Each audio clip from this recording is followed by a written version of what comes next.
Au cours de cette table ronde, nous accueillons Monsieur Didier Daoulas, qui est le président de l'UPSADI depuis sa création en 2013, c'est ça? Je ne me trompe pas. 2013, exactement. Bonjour. Bonjour. Et nous accueillons le docteur Louis Champion, qui est président de la FEDEPSA depuis septembre 2002, c'est ça? C'est ça. C'est ça.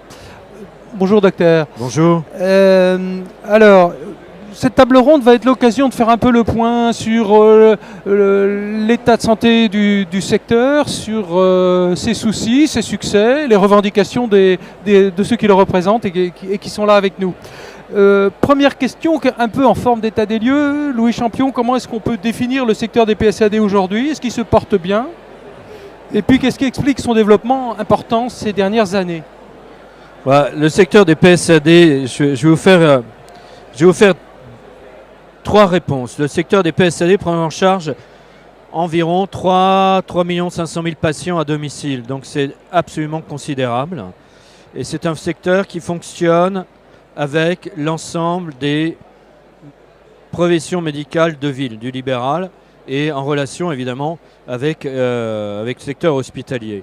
C'est un acteur essentiel du virage ambulatoire. Et j'ai envie de vous dire que c'est un secteur qui se porte bien. C'est un secteur qui se porte bien puisque le nombre de patients qui sont confiés aux prestataires croît et a encore cru l'an dernier d'environ 9%. Alors évidemment, ça traduit l'augmentation des besoins de la population. Ça traduit aussi l'immense confiance qu'ont les professions de santé dans les PSAD et la satisfaction des patients dans les PSAD. Ça, c'est le côté positif. Le côté négatif, évidemment, c'est que les PSAD sont soumis à une régulation économique qui est, je vais presque utiliser le mot délirante, si vous voulez. On a eu plus de 12% d'inflation avec des prix qui sont non seulement fixés, mais des baisses de tarifs. Donc on a aujourd'hui des sociétés exsangues qui sont en limite de portabilité de leur mission, avec des premiers plans sociaux. Donc en fait, il y a un vrai sujet qui est dans les mains des pouvoirs publics, c'est mais qu'est-ce que vous faites, que voulez-vous et comment on régule le secteur? D'accord. Donc c'est un peu un paradoxe aujourd'hui d'avoir des plans sociaux et en même temps un nombre de patients qui ne cesse de croître. Le grand paradoxe, c'est d'avoir une solution des trains qui arrivent à l'heure. Les patients à domicile, vous n'entendrez jamais parler parce que ça marche. C'est un système qui économiquement est très performant. Et il y a une espèce de dogma comptable de l'administration qui fait que à la fin, vous pouvez simplement plus faire ce pourquoi vous êtes fait, la mission pour laquelle vous êtes là. Et donc vous vous retrouvez dans la situation où vous demandez des efforts délirants à vos équipes pour assurer l'équilibre économique. Donc c'est comme si on redéplaçait 4 ans plus tard la crise hospitale sur la ville. Donc il y a quelque chose d'un peu, je dirais, de carrément irresponsable. D'accord. Et Didier Daoulas, quelles sont les revendications du secteur vis-à-vis des pouvoirs publics aujourd'hui?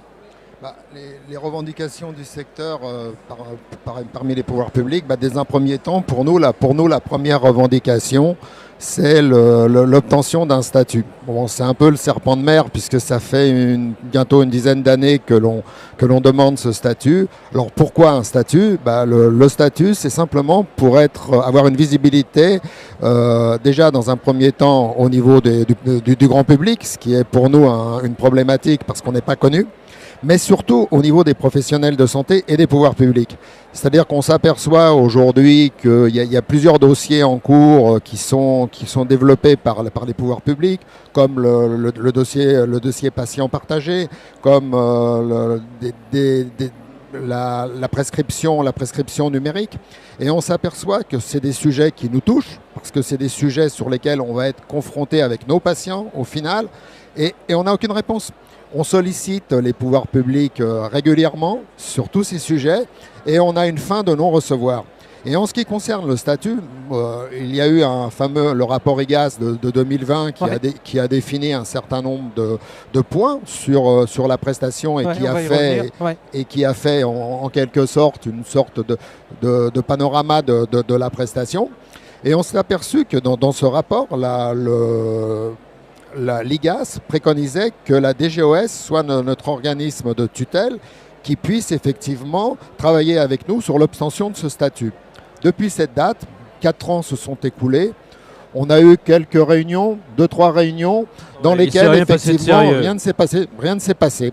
Donc on est un peu circonspect sur notre statut et sur la place que les pouvoirs publics veulent nous donner dans ce secteur d'activité.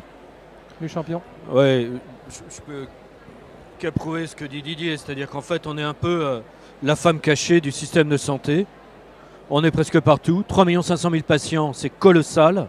Le nombre, pratiquement tous les services hospitaliers travaillent avec nous, et sans statut, ou un statut complètement marginal. Donc c'est complètement farfelu, et je dirais presque irresponsable de la part des pouvoirs publics. Il y a un deuxième combat qu'on voudrait mener, c'est avoir une régulation triennale. Oui. Une régulation triennale force les pouvoirs publics à avoir des objectifs. Quand vous n'avez pas de régulation triennale, vous êtes sur une politique du rabot. Je vais diminuer vos tarifs jusqu'à ce que vous mouriez. En fait, c'est ce qui est en train de se passer. Et donc, je m'affranchis de donner un objectif. Or, quand même, on peut attendre du ministère de la Santé et de ses administrations de définir des objectifs de santé publique et économique et des gains de productivité. Il faut mettre ça en place. Et donc, ça suppose un dialogue. Et le fait de ne pas vouloir mettre de régulation triennale, c'est un archaïsme absolument étonnant. C'est très français. Il n'y a que l'administration française qui s'affranchit de toute responsabilité. C'est un des premiers budgets de l'État qui n'est pas géré, quand même, il faut bien reconnaître. Donc en fait, on est dans une politique un peu de gribouille, où finalement, on a des mots, mais jamais d'action. D'accord. Et où en sont vos rapports et vos discussions avec le CEPS? Il y a quelques années, je crois, il y avait un accord cadre. Est-ce qu'il est question d'en signer un de nouveau ou d'en négocier un de nouveau est-ce que vous le souhaitez? Pour répondre à cette question, le syndicat l'UPSAD a été créé en 2013. Quand je suis arrivé, effectivement, l'accord cadre qui existait était caduc et s'est arrêté. Donc en 10 années, on nous a promis un accord cadre. Des négociations ont été engagées lors de l'arrivée de Mme Rumeau-Pichon il y a 4 ou 5 ans. On a eu des négociations en 2018-2019 et depuis rideau. Depuis rideau. Pour nous, c'est quand même un point important parce que ce que l'on souhaite à travers un accord cadre... Donc c'est un quinquennat, quoi. À peu près, voilà, exactement. Et l'accord cadre, pour nous, c'est quelque part une garantie aussi, mais d'un côté comme de l'autre, vis-à-vis des pouvoirs publics et vis-à-vis des PSAD, de dire, on va travailler dans tel cadre, avec tel argument. Et je pense que ce qu'a dit Louis tout à l'heure sur la régulation triennale, nous, on souhaiterait que ça soit inclus dans l'accord cadre, pour pouvoir effectivement le pérenniser. D'accord. Mais l'accord cadre, c'est indispensable. Vous pouvez avoir de négociations sans accord, sans cadre de négociation. C'est le début du bon sens. Donc là, c'est à peu près... Il n'y a aucune règle. Vous êtes à la merci de l'administration. L'autre point que je voudrais faire valoir, c'est que la crise de régulation s'applique à tous les secteurs. Madame Borne a mis en place une mission. Une des recommandations de cette mission, c'était d'avoir un accord, des négociations triennales. Et depuis, comme d'habitude, il ne se passe rien. On est sur le ministère de la parole, on n'est pas du tout dans un ministère de l'action. Donc vous voulez dire que le rapport Borne, il est dans un tiroir? Ah oui. Il dort tranquillement? Alors tranquillement, j'en sais rien, mais il dort, quoi. Il fait son chemin, alors peut-être qu'un jour il va effectivement en sortir. Mais je voudrais rajouter un point par rapport à ce qu'a dit Louis aussi, c'est qu'on parle du virage ambulatoire, on parle du virage domiciliaire. Donc effectivement, nous on pense être bien placés pour assumer ce virage, puisqu'effectivement, comme l'a dit Louis, on prend en charge pratiquement 3 500 000, 4 millions de patients en fonction sur l'ensemble. J'allais dire, vous en êtes presque la condition sine qua non. Et effectivement, le corollaire de ça, c'est que pour des raisons comptables, on se retrouve tous les ans avec effectivement des baisses de tarifs qui mettent en danger nos entreprises, mais qui surtout mettent en danger toutes les petites structures qui sont les terminaisons nerveuses des PSAD en France. C'est-à-dire qu'aujourd'hui, on a effectivement besoin de l'ensemble des acteurs pour être au plus près de la population. Parce qu'effectivement, le PSAD aujourd'hui, on n'a pas de zone, on parle de zone blanche dans la téléphonie, mais il n'y a pas de zone blanche dans nos secteurs d'activité. On assure le fait de ne pas avoir de déserts médicaux, c'est-à-dire qu'on intervient partout, dans tous les coins de France, y compris dans les dom-toms. Donc pour nous, on a un peu de mal à comprendre, comme l'a dit Louis, effectivement, pourquoi on n'est pas mieux considéré. Et ça, c'est une chose qui pour nous est incompréhensible. On va prendre des exemples très simples. Un des secteurs qui a plus besoin du virage domiciliaire, c'est évidemment l'hôpital. Si vous voulez soulager l'hôpital, vous avez intérêt à faire venir vos D'ailleurs, c'est le principal prescripteur de PSAD, non? L'hôpital est un prescripteur de PSAD, notamment sur les activités de perfusion. La croissance, le nombre de patients qu'on prend en charge en perfusion croît d'environ 14% par an. C'est colossal, on est à 500 000 patients. C'est bien qu'on ait une solution. C'est bien que les services hospitaliers ont confiance en nous et que les infirmières libérales trouvent le moyen de travailler et de prendre en charge ces patients. Sans nous, ça ne pourrait pas se faire. Mais ce simple constat que les chiffres imposent ne se traduit par aucune reconnaissance, aucune régulation, aucun statut. Et à la fin, on dit, mais qu'est-ce que vous voulez? Parce qu'à la fin, effectivement, avec les PSAD, les choses arrivent. Et ça se produit. D'accord. Je voulais revenir sur le rapport de l'IGAS que vous évoquiez. Il retenait deux choses. La nécessité de faire davantage reposer la régulation sur l'efficience. Et puis un autre point qui j'ai l'impression est en cours à la HAS, c'était l'idée de faire progresser la certification aussi de vos services. Où est-ce qu'on en est sur ces deux points-là? Pour répondre à cette question, en ce qui concerne l'efficience, on a mis en place en 2018 pour la PPC aujourd'hui, qui est la prise en charge de l'apnée du sommeil. On a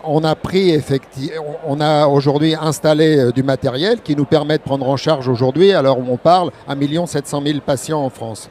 Donc c'est la première cohorte de patients totalement télésuivis et qui nous permet effectivement de mesurer l'efficience. Et donc ça c'est un modèle. Ça c'est un modèle. C'est la plus grande expérience de télémonitoring et de télésuivi au monde est française.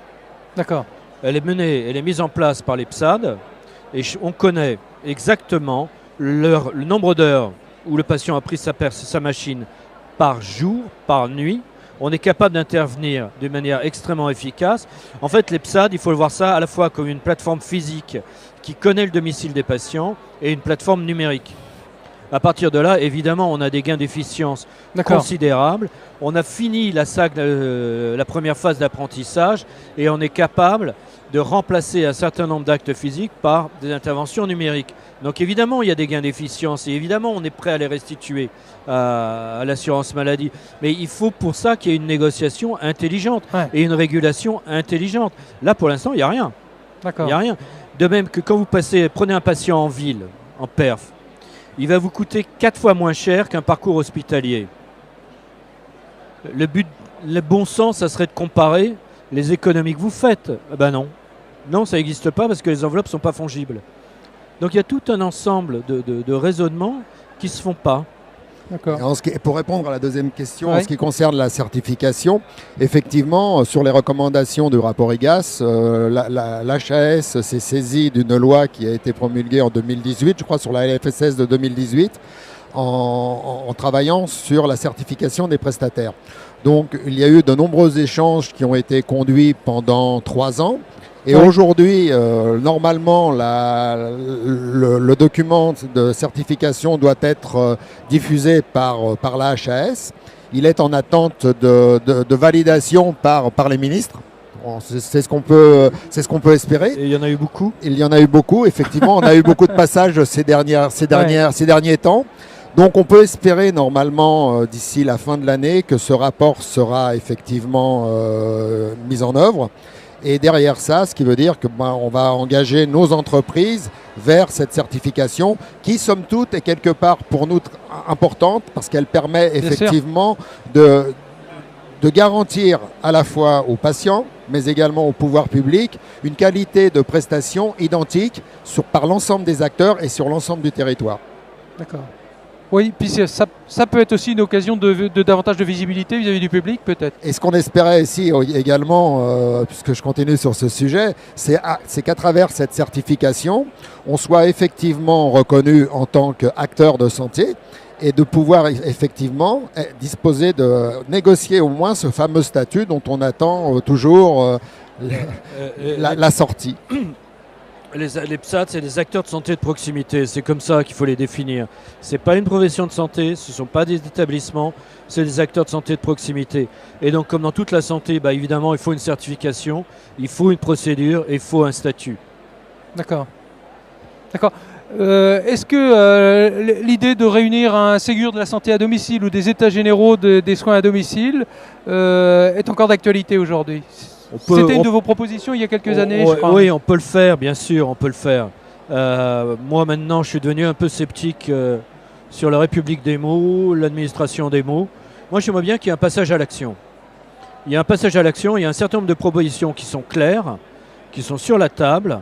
Et si on avait un passage à l'action, ça permettrait d'éclaircir beaucoup de choses. Le temps de la réflexion, et puis il y a une urgence quand même. On a un système de santé, un système hospitalier qui est à bout de souffle. Ouais. On a des libéraux qui sont sursollicités. Il est temps de mettre un peu de bon sens, de rationalité et d'humanité dans le système et d'engagement moi je dirais presque d'engagement des administrations qui ne peuvent pas rester tout le temps sur le quai de la rive en commentant, en jugeant, sans jamais passer à l'action. Bien, écoutez, je vous remercie beaucoup, messieurs, de nous avoir éclairé sur l'actualité du secteur. Merci, avec plaisir. Merci beaucoup.